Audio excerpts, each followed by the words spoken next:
Rugby, 6 nations, tension maximale en Écosse, le 15 de France risque-t-il de sortir du top mondial? Déplacement en Écosse pour la France dans le tournoi des 6 nations. Le 15 de France peut-il améliorer son classement mondial en s'imposant en Écosse? Déplacement en Écosse sous tension pour le 15 de France samedi dans le tournoi des 6 nations. Jamais les Bleus de Galtier n'ont enchaîné 3 revers de rang toutes compétitions confondues.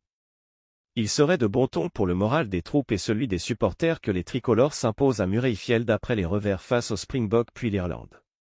En effet, un revers serait non seulement accompagné de son lot de doutes, mais aussi d'un recul au classement mondial.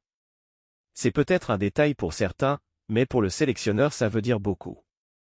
Faire partie du top 3 mondial était l'un des objectifs du premier mandat de Galtier. Nul doute qu'il a toujours la volonté de placer les Bleus sur les premières marches du podium ovale.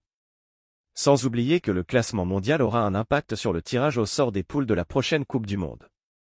Contrairement au précédent, celui-ci devrait être repoussé à une date plus proche de l'échéance planétaire.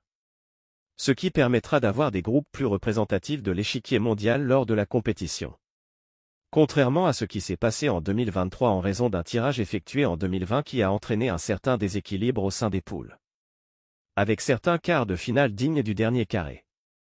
Alors oui, on est encore loin du prochain tirage au sort pour la Coupe du Monde en Australie. Mais il est important de se maintenir dans le top 5 sous peine d'avoir non seulement plus difficulté à remonter au classement dans un futur proche.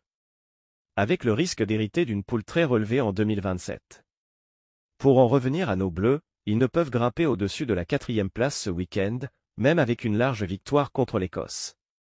L'écart de points avec la Nouvelle-Zélande en 3e position est bien trop important. Merci de bien vouloir activer la cloche et de cliquer sur j'aime.